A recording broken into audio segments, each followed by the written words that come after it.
Afternoon, intuitives. So, as you know, and it's pretty obvious, most INFJs have a bit of a hero complex. I'm certainly among them. I mean, being in that whole fire EMS thing kind of goes hand in hand with the hero complex. But I was thinking today, hero complex is more than just those that are willing to put themselves in physical danger for others and those that, will speak out when it's unpopular, tell the truth when the truth is bad because you're telling the truth about some anointed one, so to speak. INFJs are heroes in another way. Now, what do I mean by that? We are, well, you've seen the title, we are emotional heroes. And I'm going to explain what I mean by that because this is like my theory. This is me. Someone will copy it. I'm a nobody channel, but one of the big channels copied my, did childhood abuse make us INFJs video. That's right. I'm cool enough to copy once. So, emotional heroes. INFJs are more in tune to our emotions than the vast majority of others. And this is particularly true amongst INFJ men. We're more in tune to our feelings far more than, the average male is. INFJ women are more in tune to theirs compared to like the average woman, but it's less of a gap. So it seems, at least from everything I've read and anecdotally experienced. But this is my opinions after all. So being an emotional hero, yeah, it's part of the job of an INFJ. Now, I think some of you understand like kind of what I'm getting at. INFJs, we've all been, the person who those confide in, who those feel comfortable enough to speak the truth, will say things that they won't say to others, or at least will give us the breadcrumbs to let our intuition fill in the gap, and then we can react from there. And in many times, that's what activates our, let's say, traditional hero complex to where we take action, the Spitfire rant comes out, yeah. And as you know, an INFJ, when a hero complex is triggered, we're going to do the right thing, no matter what the cost is, no matter how unpopular it is, no matter the odds, and nobody against a rich county with $1 billion war chest, and fantasy too. The little 5'2" blonde girl's gonna scream at a bunch of armed soldiers like she doesn't care. So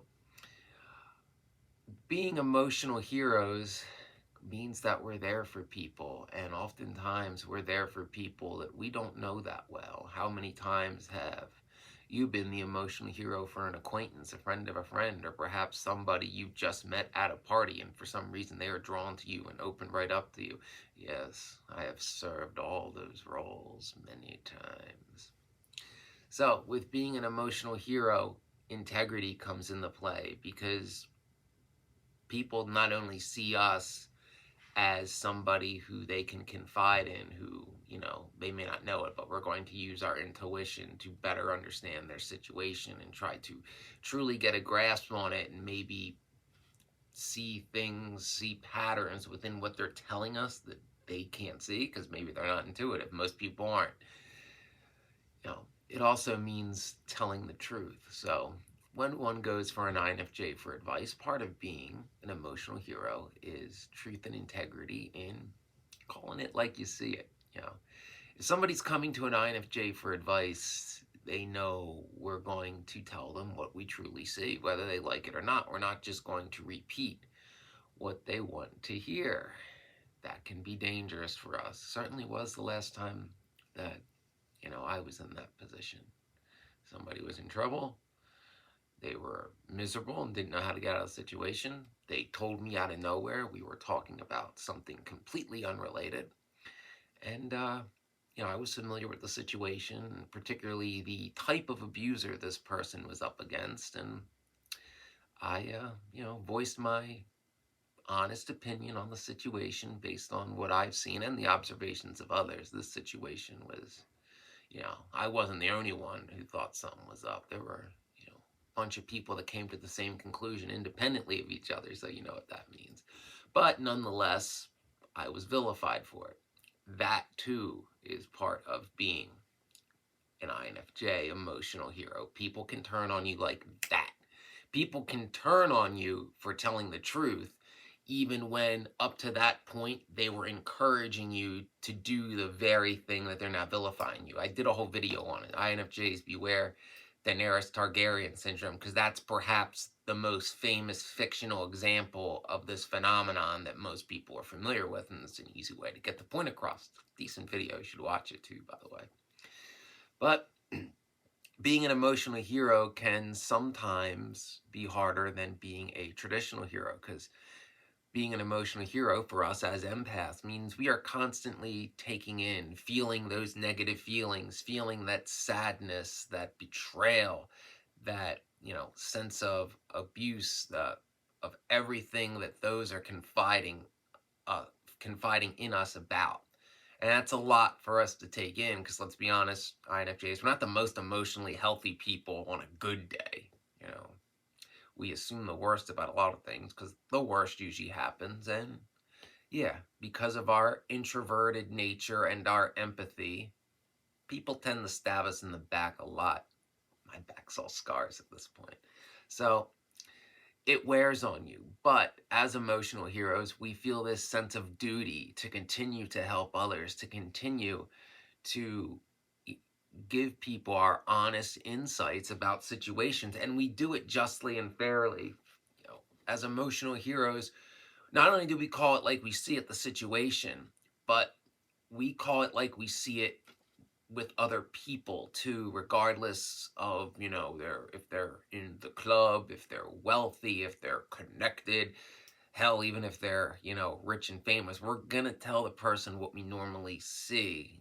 Everybody's graded on the same grading scale. If nothing else, even if you disagree with an INFJ on something like this, one must admit that we are consistent. There's no, you know, there's no, well, the rules don't apply to them. No, the rules apply to everybody. And there is one person that the INFJ does judge differently, and that's ourselves, where the grading scale is much harder, like ridiculously harder, like rigged to not pass hard, as we all know. So, being an emotional hero, you have to take care of yourself. You take in too much negative emotions from others trying to help them. And a lot of times we do this to try to not think about our own emotional mess and stuff it down. Because, like, I'll deal with you later. And it's like, ooh, I'll go help this person. Yeah, that'll make me forget about this. And then you feel that sense of purpose because you're helping somebody. So all of a sudden, maybe you're not quite as sad anymore. So you throw yourself head over heels into that fight, into that situation. But know that being an emotional hero means you have to deal with your own emotions, your own emotional issues at some point. Because if you don't, it'll bubble up to a point where you'll just be in an NITI loop that you can't get out of, and then you're no help to anybody. And you're going to push people away and go into hermit mode and just descend and descend and descend into the abyss. Remember, INFJs, when being an emotional hero, we're constantly staring into the abyss of abuse, the abyss of darkness, the abyss of what shouldn't be, of unhappiness, of sadness, of betrayal. And when you stare too long into the abyss stares back into you. You can't outrun it, because all you see is that abyss, darker and darker. The harder you look, the darker it gets.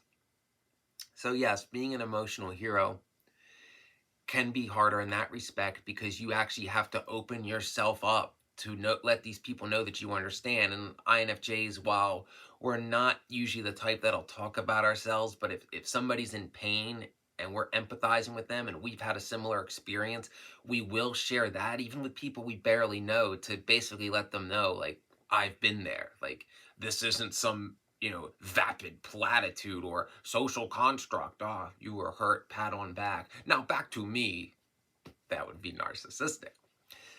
So, in truly understanding other people's pain the best we can, it all depends on the situation. Obviously, each INFJ is different, and we relate to experiences that we've undergone more than those we haven't. But then, people tend to to rely on us, we easily become an emotional crutch, which is fine in the short term, to help others heal. But a crutch means you have someone to lean on, not someone that's not going to carry you, at least not for long distances. So we have to be aware of that. We have to be aware that when we are being emotional heroes, that those that we are being the hero for is, seeking advice, empathy, comfort, but they are in fact doing the work to aid in healing themselves, because we can't heal somebody else's wounds completely for them. And it can be tough. I mean, I like that people can easily confide in me. It's something that I'm proud of. It says a lot about who I am and my integrity, particularly when it's, mostly females who are confiding in me, and it's usually about other males, even females who rightfully think that, the majority of other men are the enemy, because sadly, the scumbags that they are used to are the enemy. And a lot of times, because of who these scumbags are, especially in this area, they quote get a pass for that, which is BS. So sometimes when you're being the emotional hero, it would just be easier just to be the traditional hero and go beat somebody down, because that's over in a couple minutes. Being an emotional hero means you have to be there for somebody, I would say, if not long term, certainly medium term. It's not a, well, I'm gonna go over there, break his jaw and that's that. Yeah, no. So it's a commitment one makes when they decide to be an emotional hero, because as empaths and intuitives, we're going to give deep advice. We're not going to say, vapid, generic sayings that it's like, oh, if you fail, try again. Well, everything happens for a reason. No, we're going to actually deal with that person's situation on an individualistic level based on the situation, what happened, the people involved, and any patterns that we notice along the way.